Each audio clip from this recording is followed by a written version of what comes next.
ಮತದಾರ ಪಟ್ಟಿಯಿಂದ ಹೆಸರು ಕೈಬಿಟ್ಟರೆ ಪೌರತ್ವ ರದ್ದಾಗೋದಿಲ್ಲ. ಇದು ಅವರ ಪೌರತ್ವವನ್ನು ನಿರ್ಧರಿಸುವ ಅಂತಿಮ ಮಾನದಂಡ ಅಲ್ಲ. ವಿಚಾರಣೆ ವೇಳೆಯಲ್ಲಿ ಸುಪ್ರೀಂ ಕೋರ್ಟ್ ಮಹತ್ವದ ಅಭಿಪ್ರಾಯವನ್ನು ವ್ಯಕ್ತಪಡಿಸಿದೆ. ಅಕಸ್ಮಾತ್ ನಿಮ್ಮ ಹೆಸರು ವೋಟರ್ ಲಿಸ್ಟಿಂದ ಇಲ್ಲ ಅಂತ ಅಂದುಕೊಳ್ಳಿ, ಕೈ ಬಿಟ್ಟಿದ್ರು ಅಂತ ಅಂದುಕೊಳ್ಳಿ, ಆಗ ನಿಮ್ಮ ಸಿಟಿಸನ್ಶಿಪ್ ಅಥವಾ ಪೌರತ್ವ ರದ್ದಾಗಿಬಿಡಲ್ಲ ಅಂಥೇಳಿ ಸುಪ್ರೀಂ ಕೋರ್ಟ್ ಮಹತ್ವದ ಅಭಿಪ್ರಾಯವನ್ನು ವ್ಯಕ್ತಪಡಿಸಿದೆ. ವೆಸ್ಟ್ ಬೆಂಗಾಲ್ ಚುನಾವಣೆ ಮುಗಿದು ಹೋಗಿದೆ, ಬಿಹಾರದ ಚುನಾವಣೆ ಮುಗಿದು ಹೋಗಿದೆ. ಅನೇಕರ ಪೌರತ್ವಕ್ಕೆ ಕುತ್ತು ಎಂಬ ರೀತಿಯಲ್ಲಿ SIR ನಡೆದುಕೊಂಡಿದೆ. ಇಲ್ಲಿ ಇದರ ಬಗ್ಗೆ ಯಾರಿಗೂ ಅನುಮಾನಗಳು ಬೇಡ. ಅನೇಕರದ ಪೌರತ್ವಕ್ಕೆ ಕುತ್ತು ಅನ್ನೋ ರೀತಿಯಲ್ಲಿ SIR ಅಲ್ಲಿ ಇಲ್ವಾ, ಮತಪಟ್ಟಿಯಲ್ಲಿ ಇಲ್ವಾ, ನೀನು ದೇಶದ ಪ್ರಜೆನೇ ಅಲ್ಲ, ನೀನು ಈ ದೇಶದ ನಾಗರಿಕನೇ ಅಲ್ಲ, ನೀನು ಥರ ನಾಗರಿಕತ್ವ ಪ್ರೂವ್ ಮಾಡಲಿಕ್ಕೆ ನಂತರ ಏನಿದೆ, ಪ್ರಜೆನಾ ನೀನು? ಆಧಾರ್ ಕಾರ್ಡ್ ಕೊಟ್ಟರೆ ಇದಾಗಲ್ಲ, ಪಾಸ್ಪೋರ್ಟ್ ಕೊಟ್ಟರೆ ಪಾಸ್ಪೋರ್ಟ್ ವಿಮಾನದಲ್ಲಿ ಹಾರಾಡೋಕ್ಕಿರೋದು, ಬೇರೆ ದೇಶಕ್ಕೆ ಹೋಗೋಕ್ಕಿರೋದು, ಅದಕ್ಕೂ ಇದಕ್ಕೂ ಸಂಬಂಧ ಇಲ್ಲ. ರೇಷನ್ ಕಾರ್ಡು, ರೇಷನ್ ನಿನಗೆ ಊಟ ಬೇಕು, ಅದಕ್ಕೆ ಒಂದು ಕಾರ್ಡ್ ಕೊಟ್ಟಿದ್ದೀವಿ. ಆಧಾರ್ ಕೊಟ್ಟರೆ ಬೆಲೆ ಇಲ್ಲ, ರೇಷನ್ ಕಾರ್ಡ್ ಕೊಟ್ಟರೆ ಬೆಲೆ ಇಲ್ಲ. SSLC ಮಾರ್ಕ್ಸ್ ಕಾರ್ಡ್ ಕೊಟ್ಟರೆ ಅದಕ್ಕೂ ವ್ಯಾಲ್ಯೂ ಇಲ್ಲ. Current bill, water bill, gas bill, ಇದೆಲ್ಲ ನೀನು ಜೀವನೋಪಾಯಕ್ಕೆ ನೀನು ಮಾಡಿಕೊಂಡಿರುವಂಥ ವಿಚಾರ ಅಂಥೇಳಿ ನಗಣ್ಯ ಎನ್ನುವಂತೆ ನೋಡಲಾಗಿತ್ತು ಇಲ್ಲಿಯವರೆಗೂ. ಅನೇಕ ರಾಜ್ಯಗಳ ಚುನಾವಣೆ ಮುಗಿದು ಹೋಗಿದೆ. ಇದೀಗ ಸುಪ್ರೀಂ ಕೋರ್ಟಿಂದ ಒಂದು ಅಭಿಪ್ರಾಯ ಹೊರಬಿದ್ದಿದೆ. SIR ಮೂಲಕವಾಗಿ ನೀನು ಕಳೆದುಕೊಳ್ಳುವ ಸಿಟಿಸನ್ಶಿಪ್ ಅಥವಾ ಏನು ಮತದಾರ ಪಟ್ಟಿಯಿಂದ ಹೆಸರು ಹೋಗುವುದಕ್ಕೂ ಪೌರತ್ವಕ್ಕೂ ಸಂಬಂಧ ಇಲ್ಲ ಅಂಥೇಳಿ ಪ್ರಸೇನ್ ಜೀತ್ ಬೋಸ್ ಎಂಬುವರು ಸಲ್ಲಿಸಿದ್ದಂಥ ಅರ್ಜಿ ವಿಚಾರಣೆ ವೇಳೆಯಲ್ಲಿ ಸುಪ್ರೀಂ ಕೋರ್ಟಿಂದ ಅಭಿಪ್ರಾಯ ಹೊರಬಿದ್ದಿದೆ. ಯಾರು ಹಾಗಾದರೆ ಹೆದರ್ಕೋಬೇಡಿ, ಈ ಒಪಿನಿಯನ್ ಇಟ್ಕೊಂಡು ಕೂಡ ನಾವು ಮುಂದುವರಿಯಬಹುದಾಗುತ್ತೆ. ಅನೇಕರು ಯಾರೆಲ್ಲ ಮತದಾರರ ಪಟ್ಟಿಯಲ್ಲಿ ಹೆಸರು ಕಳ್ಕೊಂಡ್ಬಿಟ್ಟಿದ್ದೀನಿ ಅನ್ನೋ ಕಾರಣಕ್ಕೆ ಪ್ಯಾನಿಕ್ ಆಗಿದ್ದೀರೋ, ಗಾಬರಿಗೊಂಡಿದ್ದೀರೋ, ಅಯ್ಯೋ ನಾನು ಇನ್ಮೇಲೆ ಈ ದೇಶದ ಪ್ರಜೆನೇ ಅಲ್ವಾ, ಪಾಸ್ಪೋರ್ಟ್ ಕೊಟ್ಟು ತೊಗೊಳ್ಳಲ್ವಂತೆ, ಆಧಾರ್ ಕೊಟ್ಟು ತೊಗೊಳ್ಳಲ್ವಂತೆ, ರೇಷನ್ ಕಾರ್ಡ್ಗೂ ವ್ಯಾಲ್ಯೂ ಇಲ್ವಂತೆ, ಇದೆಲ್ಲ ಇದೆಯಲ್ಲ, ಅಷ್ಟು ಗಾಬರಿ ಆಗೋದು ಬೇಕಿಲ್ಲ ಅಂತ ಅಭಿಪ್ರಾಯವನ್ನು ಇದೀಗ ವ್ಯಕ್ತಪಡಿಸಲಾಗಿದೆ. ಮೇಲ್ಮನವಿ ನ್ಯಾಯಮಂಡಳಿಗಳಲ್ಲಿ ವಿಚಾರಣೆ ಸುಗಮಗೊಳಿಸಲು ಸಲ್ಲಿಸಿದಂಥ ಅರ್ಜಿ ಇದು. SIR ಸಾಂವಿಧಾನಿಕ ಸಿಂಧುತ್ವವನ್ನು ಎತ್ತಿ ಹಿಡಿಯುವ ವೇಳೆ ಈ ಪ್ರಮುಖ ಆದೇಶ ಹೊರಬಿದ್ದಿದೆ. ಅರ್ಧಕ್ಕರ್ಧ ಜನ ನಿರಾಳರಾಗ್ಬಿಡ್ತಾರೆ ಇವತ್ತು. ಈ ದೇಶದ ಪ್ರಜೆಗಳು ಈ ಅಭಿಪ್ರಾಯದ ಆಧಾರದ ಮೇರೆಗೆ ಏನಾಗಿತ್ತು ಗೊತ್ತಾ ನಿಮಗೆ? ಇದೇ ವೆಸ್ಟ್ ಬೆಂಗಾಲಲ್ಲಿ ಒಬ್ಬ ವ್ಯಕ್ತಿ SIR ಅಲ್ಲಿ ಪ್ರಕ್ರಿಯೆ ವೇಳೆಯಲ್ಲಿ ಆ ವ್ಯಕ್ತಿಯ ಹೆಸರನ್ನು ಮತಪಟ್ಟಿಯಿಂದ ಆಚೆ ಹಾಕಿಬಿಟ್ಟಿದ್ದಾರೆ. ಸರಿ, ಆ ವ್ಯಕ್ತಿ ಏನು ಮಾಡಿದ್ರು, ಪಾಸ್ಪೋರ್ಟ್ ರಿನ್ಯೂವಲ್ಗೆ ಅರ್ಜಿ ಹಾಕ್ಕೊಂಡಿದ್ರು. ಪಾಸ್ಪೋರ್ಟ್ ಆಫೀಸ್ ಹೇಳುತ್ತೆ, ನೀನು SIR ಅಲ್ಲಿ ನಿನ್ನ ಹೆಸರೇ ಇಲ್ಲ ಅಂದಮೇಲೆ ನಿನ್ನ ಪಾಸ್ಪೋರ್ಟ್ ರಿನ್ಯೂವಲ್ ಮಾಡೋಕ್ಕಾಗಲ್ಲ ಅಂತ.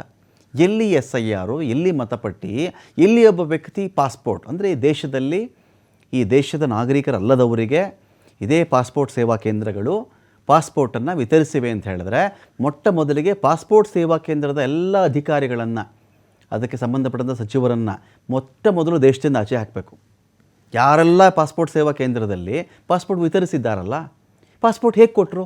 ಈ ದೇಶದ ಪ್ರಜೆ ಅಲ್ಲದವನಿಗೆ, ಈ ದೇಶದಲ್ಲಿ ಮತಪಟ್ಟಿಯಲ್ಲಿ ಹೆಸರು ಇರೋಕ್ಕೆ ಯೋಗ್ಯತೆ ಇಲ್ಲದಿರುವಂಥ ವ್ಯಕ್ತಿಗೆ ಮತಪಟ್ಟಿನ ಕಿತ್ತಾಕ್ಬಿಟ್ರು ಅನ್ನೋದನ್ನು ಕನ್ಸಿಡರ್ ಮಾಡಿ ನೀನು ಪಾಸ್ಪೋರ್ಟ್ ಕೊಡುವುದಾದರೆ, ಈಗ ರಿನ್ಯೂವಲ್ ಮಾಡಲ್ಲ ಅಂತ ಹೇಳುವುದಾದರೆ, ಪಾಸ್ಪೋರ್ಟ್ ಕೊಟ್ಟಿದ್ದು ಯಾವ ಮಾನದಂಡದ ಮೇಲೆ? SIR ಪರಿಷ್ಕರಣೆ ಆಗ್ತಾ ಇದೆ. ಆ ವ್ಯಕ್ತಿ ಮತಪಟ್ಟಿಲೇ ಇಲ್ದಿದ್ದಂಥ ವ್ಯಕ್ತಿ ಅಲ್ಲ, ಈಗ ತೆಗೆದು ಹಾಕಲಾಗಿದೆ. ಪಾಸ್ಪೋರ್ಟಲ್ಲಿದ್ದಂಥ ವ್ಯಕ್ತಿ ಮತಪಟ್ಟಿನ ಹೇಗೆ ತೆಗೆದುಹಾಕ್ತಾರೆ? ಸ್ಮಾಲ್ ಮಿಸ್ಟೇಕ್ಸು, ಒಂದು ಸ್ಪೆಲ್ಲಿಂಗ್ ಎರರ್ಗಳು, ಅಡ್ರೆಸ್ಸಲ್ಲಿ ವ್ಯತ್ಯಾಸ, ಒಂದು ಕ್ಷೇತ್ರ ಇನ್ನೊಂದು ಕ್ಷೇತ್ರಕ್ಕೆ ಬರಬೇಕಾದ್ರೆ ಆಗಿರ್ತಕ್ಕಂಥ ಲೋಪದೋಷಗಳು, ಇದನ್ನು ಕನ್ಸಿಡರ್ ಮಾಡಿಕೊಂಡು ವ್ಯಕ್ತಿಯನ್ನು SIR ಇಂದ ಆಚೆ ಇಟ್ಟು ಅಟ್ ದ ಸೇಮ್ ಟೈಮ್ ನನಗೆ ಪಾಸ್ಪೋರ್ಟ್ ರಿನ್ಯೂವಲ್ ಮಾಡಿಕೊಡಲ್ಲ ಅಂತ ಇದೇ ದೇಶದಲ್ಲಿ ಹೇಳಲಾಯಿತು. ಇವತ್ತಿಗೆ ಎಷ್ಟೋ ಜನ ಏನಕ್ಕೆ ಇಲ್ಲಿ ಇಷ್ಟು ಪ್ಯಾನಿಕಾಗಿ ಬರ್ತಿದ್ದಾರೆ ಅಂತ ಹೇಳಿದ್ರೆ, ನನಗೆ SIR ನನ್ನ ಲಿಸ್ಟಲ್ಲಿ ನನ್ನ ಒಂದು ಹೆಸರು ಇಲ್ಲದೇ ಇದ್ದರೆ ನಾನು ನಾಗರಿಕನೇ ಅಲ್ಲ ಅಂದ್ಬಿಡ್ತಾರೆ ಇವರು ಅನ್ನೋ ಒಂದು ಭಯದಲ್ಲಿ ಸುಮಾರು ಜನ ಬರ್ತಾ ಇದ್ದಾರೆ. ಆ ಒಂದು ಫಾರ್ಮ್ ಇದೆಯಲ್ರಿ ಕೊಟ್ಟಿದ್ದಾರಲ್ಲ, ದೊಡ್ಡ ಅಧ್ವಾನ ಅದು. ಬಹುಶಃ ಇಷ್ಟು ವರ್ಷಗಳಲ್ಲಿ ಇಷ್ಟು ಅಧ್ವಾನದ ಒಂದು ಫಾರ್ಮನ್ನು ಯಾರೂ ತಯಾರು ಮಾಡಿರಲಿಕ್ಕಿಲ್ಲ. ನೀವು ಚೆಕ್ ಮಾಡ್ಕೊಂಡು ಬನ್ನಿ, ಅಲ್ಲೊಬ್ಬರು ಹೇಳ್ತಾರೆ ಹೆಸರು, ರೇ ನಿಮ್ದಲ್ಲ ರೇ, ನಿಮ್ಮ ತಂದೆ ಬರಿಬೇಕಾಗಿತ್ತು ಇಲ್ಲಿ ಅಂತಾರೆ. ಹೆಸರು ನಿಮ್ಮ ತಾಯಿದಲ್ವೇನ್ರಿ ಬರೆಯೋದು? ಅಯ್ಯೋ ವೈಟ್ನರ್ ಹಾಕ್ರಿ, ಇದು ವೈಟ್ನರ್ ಹಾಕಿ, ಇಲ್ಲಿ ತಪ್ಪಲ್ವೇನ್ರಿ ಇದು, ವೈಟ್ನರ್ ಹಾಕಿದ್ರು. ಅಲ್ಲ ರೀ, ಕರೆಕ್ಟಾಗಿ ಇನ್ನೊಂದು ಟೇಬಲ್ಗೆ ಹೋಗಿ ನೀವು, ಕರೆಕ್ಟಾಗಿ ಇತ್ತಲ್ರಿ, ಯಾಕ್ರಿ ವೈಟ್ನರ್ ಹಾಕಿದ್ರಿ ಅಂತಾರೆ. ಮೇಲ್ಗಡೆ 2 ಕಾಲಮ್ ಬಿಟ್ಟುಬಿಡ್ಬೇಕ್ರಿ, ಅದು ಬರೀಬಾರ್ದು, ಇಲ್ಲಿ ಬರೀಬೇಕ್ರಿ, ಗೊತ್ತಾಗಲ್ವೇನ್ರಿ ನಿಮಗೆ ಒಬ್ಬರು.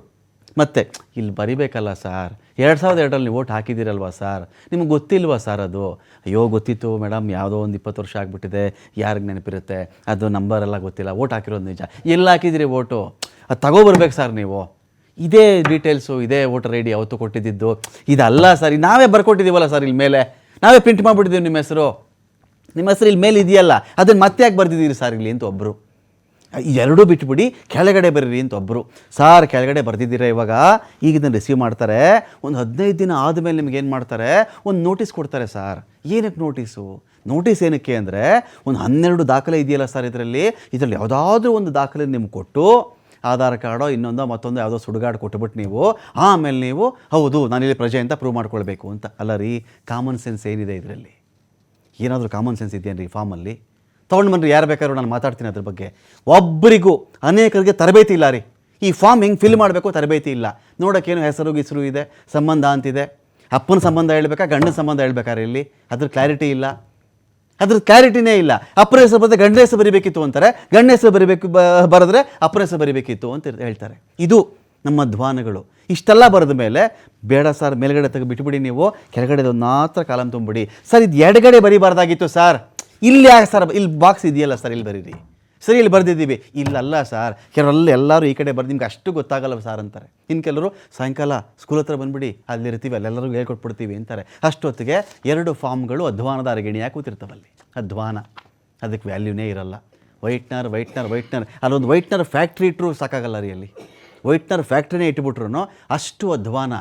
ಒಬ್ಬೊಬ್ಬರಿಗೂ ಅಲ್ಲಿ 10 ಜನ ಇದ್ದರೆ ಒಬ್ರಿಗೋ ಇಬ್ರಿಗೋ ಸರಿಯಾದ ತರಬೇತಿ ಇದೆ ಅಲ್ಲಿ, ಏನು ಬರೆಸಬೇಕು ಏನು ಬರೆಸಬಾರ್ದು ಅನ್ನೋದು.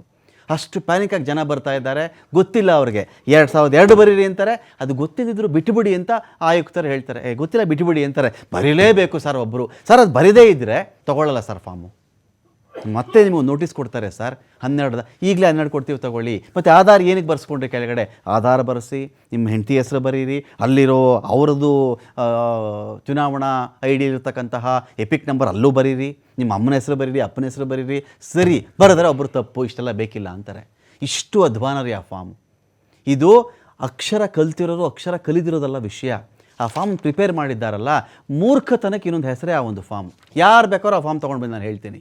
ನೀವು ಎಷ್ಟೇ ವಿದ್ಯಾವಂತ ತಂದು ಕೂರಿಸ್ರಿ ಅಲ್ಲಿ, ಆ ಫಾರ್ಮಲ್ಲಿರೋ ಪ್ರಕಾರ ನೀವು ಬರ್ಕೊಂಡು ಹೋದರೆ ಹೌದು 2002 ಚುನಾವಣೆಯಲ್ಲಿ ನಾನು ಓಟ್ ಹಾಕಿದ್ದೀನಿ, ನನ್ನ ಹೆಸರಿದು, ಇಂಥ ಬೂತು, ಇಂಥ ನಂಬರು ಇದೆಲ್ಲ ಹಾಕಿದ್ರೆ ಸರ್ ಇನ್ನೇನು ಅದು ಹಳೇದೊಂದು ಕಾರ್ಡ್ ಕೊಟ್ಟಿದ್ರಲ್ಲ ಸರ್, ಅದನ್ನೇ ಇಲ್ಲಿ ನಾನು ಕೊಟ್ಟಿರೋದೇ ಒಂದು ಕಾರ್ಡ್ ರೀ, ಇಲ್ಲಿ ನಾನು ಫಸ್ಟ್ ಟೈಮ್ ವೋಟರ್ ಅಂದರೆ ಇಲ್ಲ ಸರ್ ಇನ್ನೊಂದು ಕಾರ್ಡ್ ನಿಮ್ಮ ಹತ್ರ ಇರಬೇಕು ಅಂತಾರೆ. ಇಷ್ಟು ಅಧ್ವಾನಗಳಿದೆ ಅದರಲ್ಲಿ. ಇರಲಿ, SIR ಸಾಂವಿಧಾನಿಕ ಸಿಂಧುತ್ವವನ್ನು ಎತ್ತಿ ಹಿಡಿಯುವ ವೇಳೆ ಈ ಪ್ರಮುಖ ಆದೇಶ ಹೊರಬಿದ್ದಿದೆ.